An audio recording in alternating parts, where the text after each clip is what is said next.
How you doing, guys? This is Eric from rulethewasteland.com and secretoftheinternet.com. I just made a recent video about credit cards rewards and how to avoid having any issues when using rewards credit cards to take money from some of the biggest banks in the world. Normally we end up paying these people to do transactions for fees and all the other bullshit that they put us through. So it's really great to be able to take money from them.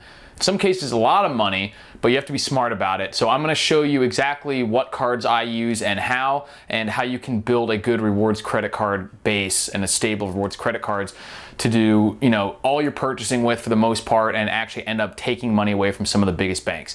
As I mentioned in the past video, the number one key to remember is you can't allow it to change your spending habits because that's how they get money. You want to be that small percentage of people who actually cost them money. And it's not that hard to do as long as you're disciplined, as long as you stay smart about it. So the number one key is to not carry a balance. Number two key is to not let it change your spending habits at all. Just buy what you already would have bought and then you won't have any issues. But I'm going to show you exactly the cards that I use. Last year, and how I use them. Last year, I have so far, not even counting December, which won't be a huge month, but I've made, let me write it down here, $917 in credit cards rewards, so almost $1,000. I paid $75 in an annual fee for one credit card, the only credit card that I use that has an annual fee, and I'll explain some of that later. So over $800. Almost $850 in credit cards rewards last month. Most of that is from just normal usage, things that I buy, with probably $400 worth coming from, $300 or $400 coming from sign-up bonuses for other cards. I've had about 10 or 11 cards.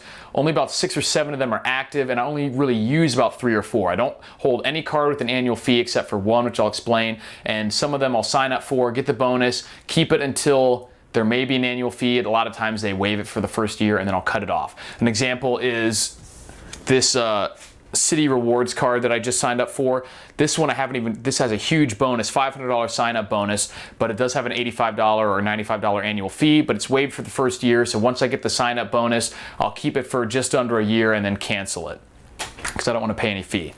That has minor implications for your credit, but nothing worth worrying about. So what I would recommend is what you first want to do is get your backup card.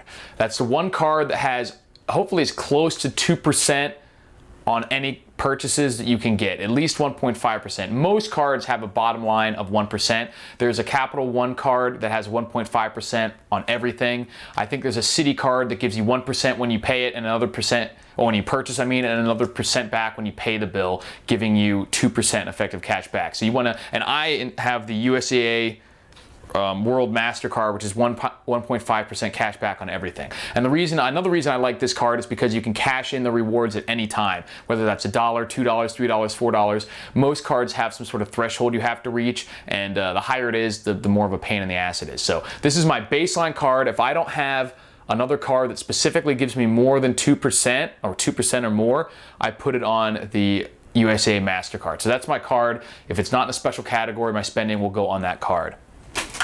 Next up, I have the American Express Blue Cash Preferred. This is the one that has a $75 annual fee, but at the same time, it has 6% cash back on groceries, 3% cash back on gas, 2% on a few other random department stores. But the 6% cash back on groceries is a big one, up to around, I think, $500 a month. And they have a bunch of tertiary benefits too with the American Express. There's been a few times that they've just given you random cash back, like they had a small business Saturday last year where they said if you spend $10 at least at any small business on this list up to 3 times, you get $10 cash back. So I went to a local small business, a grocery store, Ward's grocery store, and spent 3 purchases of about $11, ended up getting $30 back. Bam, only spent $2 for about $30 worth of groceries. They also give you free protections on, insurance on rental cars, a lot of other travel protections. So for me, it's worth it to have that 6% and even with the $75 annual fee. If you're spending a few $100s a month on groceries anyway, that extra 1% can come into play too, depending on how much you're spending. But it's the extra benefits for me that make the American Express card worth it. And if you're interested in this one, I can actually send you a link, email me at rulethewasteland@gmail.com, and we can each get a $50 bonus if you sign up. We'll each get 50, you will and I will. That's a great card. The next one I have, which is probably the greatest all-time card ever, but I don't think it's available right now. They kind of come in waves, is the Barclays Sally Mae MasterCard. And this one has 3 categories that give 5%, which is almost unheard of. It is 5% groceries, 5% gas, 5% groceries, 5% gas, 5% Amazon. So all my Amazon purchases go on this card, 5% back, boom, awesome. That one is not always available. I don't think it's available to sign up right now. Keep checking back with them, because if I could recommend one card to people, that would be it. No annual fee, 5% cash back in 3 categories all the time. You can't beat that. The next one is the Discover It card. This is another one that if you email rulethewasteland@gmail.com, we'll get $50 if you sign up. This one is great because it has rotating categories. So in categories you might not otherwise get 5% cash back, each quarter you get a new category that gives you 5%. Sometimes it's home improvement, sometimes it's restaurant, sometimes it's movies and entertainment, and at some point it's online shopping of like almost any kind. So that's great to keep on hand, and also because this is one of the ones that sends you a free credit report every month, so you can go on, log on, check your credit report without having to go through all the hassle of signing which ones are free, which ones are going to hurt your credit.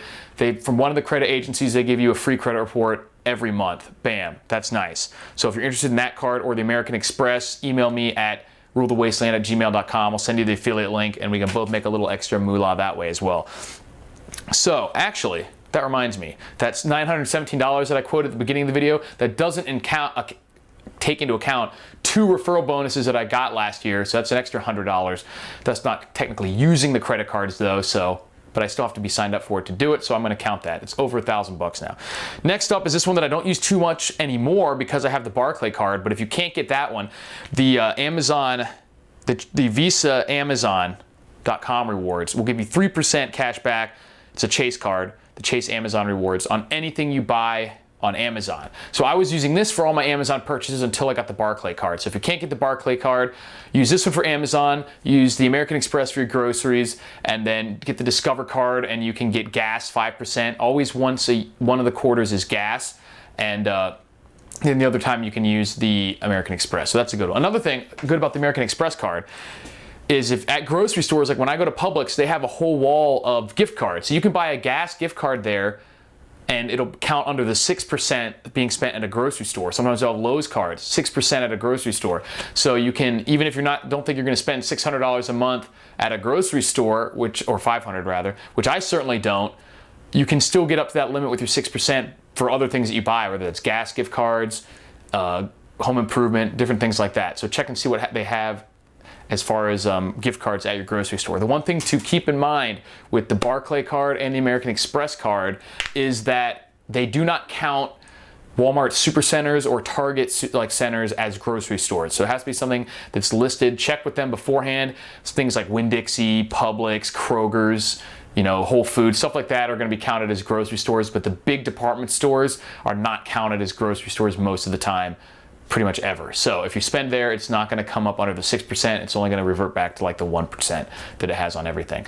So that's what you guys need to do, is get your base card of 1.5% or 2% on everything, then get those 3 or 4 cards that give you 5% or at least 3% on a bunch of different other categories. And now there's not many things that I spend money on that I don't get at least 3%, and when I do, I'm getting at least 1.5%, and that's added up to hundreds of dollars free money for me for the things that I buy anyways. If you guys are interested in a couple of those cards, the Discover or the American Express, send me an email, rulethewasteland@gmail.com. I'll start you making money as well. But that was just for the people who were asking about it. People would ask me what my strategy was, which cards I use. That's it. If you're interested in more stuff like this, check out secretoftheinternet.com. And as always, go to rulethewasteland.com. Keep watching my videos. I'll talk to you guys later.